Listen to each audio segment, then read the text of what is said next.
9ஆம் வகுப்பு கணிதம் எடுத்துக்காட்டு 5.15 ஒரு முக்கோணத்தின் பக்கங்களின் நடுப்புள்ளிகள் 5,1 3,-5 மற்றும் -5,-1 எனில் அந்த முக்கோணத்தின் முனைகளின் ஆயத்தொலைவுகளை காண்க அப்படின்னு கேட்டிருக்கு. இந்த முக்கோணத்தினுடைய 3 நடுப்புள்ளிகள் கொடுத்துருக்கு. ஏபியின் நடுப்புள்ளி, பிசியின் நடுப்புள்ளி, சிஏயின் நடுப்புள்ளி கொடுத்துட்டு அதனுடைய ஆயத்தொலைவுகளை கேட்டிருக்காங்க. ஆயத்தொலைவு அப்படின்னா அந்த முக்கோணத்தின் முனைப்புள்ளிகள் ஏபிசி, இந்த முனைப்புள்ளிகளை நம்ம கண்டுபிடிச்சு சொல்லணும்.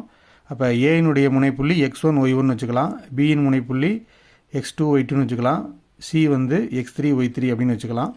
இப்போ நம்ம கண்டுபிடிக்க போகிறது ஏபிசியின் முனைப்புள்ளிகள் என்ன அப்படிங்கிறத. இதுக்கு நம்மக்கிட்ட ரெகுலர் ஃபார்முலா ஒன்று இருக்குது. ஏபியின் நடுப்புள்ளி x1 + x2/2, y1 + y2/2. அந்த ஃபார்முலாவை நம்ம பயன்படுத்தாமல் மாற்று முறையில் இந்த கணக்கை நம்ம செய்ய போகிறோம்.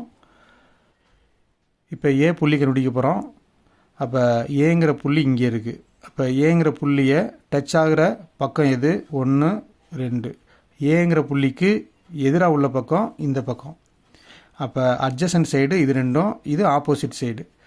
அட்ஜசன்ட் சைடில் உள்ளதை கூட்டி ஆப்போசிட் சைடில் உள்ளதை கழிக்க போகிறோம். அதாவது இந்த புள்ளியை ஒட்டி உள்ள 2 பக்கத்தில் உள்ள எக்ஸின் ஆயத்தொலைவுகளை கூட்டி இந்த எதிர்ப்புறத்தில் உள்ள எக்ஸின் ஆயத்தொலைவை கழிக்க போகிறோம். அதுதான் இங்கே சொல்லியிருக்கிறோம். ஏங்கிற புள்ளி வேணும் அப்படின்னா A1ஐயும் A3ஐயும் கூட்டி A2ல் களி. இப்போ நம்மளாம் ஒரு பேர் வச்சுக்கிறோம். இது A1, இது B1, இது A2, இது B2, A3, இது B3 அப்படின்ட்டு. அப்போ A1ஐயும் A3ஐயும் கூட்டு. அப்போ 5 - 5 கூட்டுறதுன்னா அப்படியே எழுதிட வேண்டியதான். அடுத்து -A2. அப்போ A2வை கழிக்கணும். அப்போ -3, B1 B3 கூட்டணும். அப்போ B1 1, இங்கே -1. அப்போ 1 -1 அப்படியே போடுங்க. -B2. அப்போ B2 கிட்ட ஏற்கனவே ஒரு மைனஸ் இருக்குது, இங்கே ஒரு மைனஸ் இருக்குது.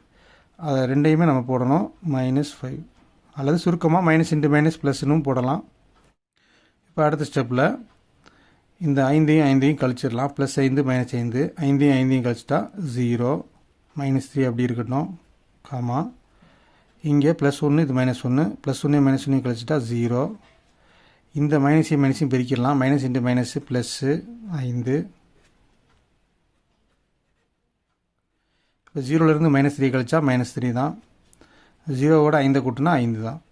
அப்போ நம்ம ஏங்கிற புள்ளி கண்டுபிடிச்சாச்சு. முனைப்புள்ளி ஏ வந்து -3,5. அடுத்ததாக நம்ம முனைப்புள்ளி பி கண்டுபிடிக்க போகிறோம். x2 y2. இதுக்கு நம்ம பிங்கிற புள்ளியை டச் பண்ணக்கூடிய அட்ஜசன்ட் சைடு இரண்டையும் கூட்டி ஆப்போசிட் சைடை கழிக்க போகிறோம். அப்போ எக்ஸில் இந்த இரண்டையும் நம்ம கூட்டிக்கலாம். அப்போ 3 + 5 டைரெக்டாக நம்ம செய்கிறோம். ஃபார்முலா எழுதலை. 3 + 5 ஆப்போசிட்டில் உள்ள எக்ஸை கழிக்கணும். அப்போ -5. ஏற்கனவே அது வந்து மைனஸில் தான் இருக்குது. இப்போ நம்ம எக்ஸை எழுதிட்டோம். அடுத்து ஒய் ஆயத்தொலைவு. அதே அட்ஜசன்ட் சைடில் உள்ள 2 ஒய்யையும் கூட்டணும். அப்போ 1 + -5, 1 + -5. அப்போ கூட்டல் ப்ளஸ் இருக்குது, இங்கே மைனஸ் இருக்குது. +× மைனஸ் தான், அதனால் அப்படி தான் வரும். அடுத்து ஆப்போசிட்டில் உள்ள ஒய்யை கழிக்கணும். ஒய்யில் ஏற்கனவே மைனஸ் இருக்குது. அப்போ அந்த மைனஸையும் போட்டு தான் எழுதணும்.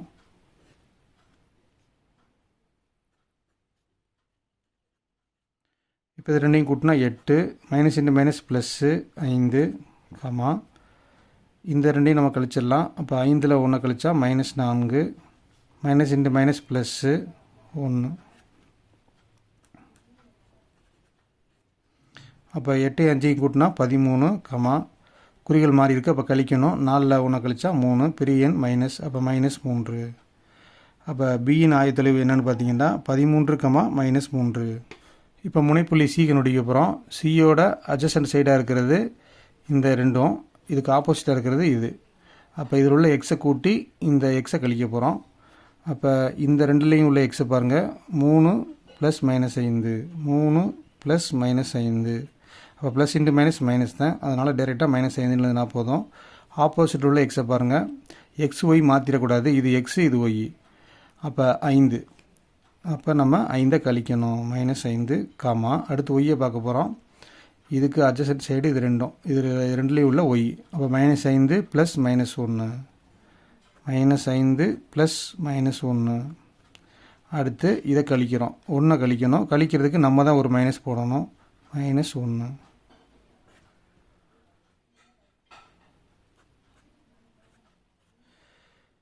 இப்போ இது ரெண்டையும் கூட்டிட்டு இதை கழிக்கலாம், அல்லது கழிச்சிட்டு இதை வந்து நம்ம கூட்டலாம். எப்படி வேணாலும் செஞ்சுக்கலாம்.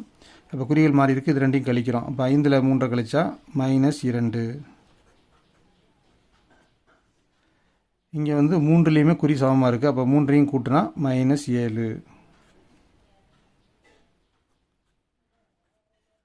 இங்கே குறிகள் சமமாக இருக்குது. அப்போ கூட்டணும். கூட்டினா -7, இதுவும் -7 தான். அப்போ முனைப்புள்ளி சி வந்து -7, -7. இப்போ இவ்வளோ தான் 3க்குமான முனைப்புள்ளி கண்டுபிடிச்சாச்சு. இதுதான் வந்து முக்கோணத்தின் முனைப்புள்ளிகளின் ஆயத்தொலைவுகள்.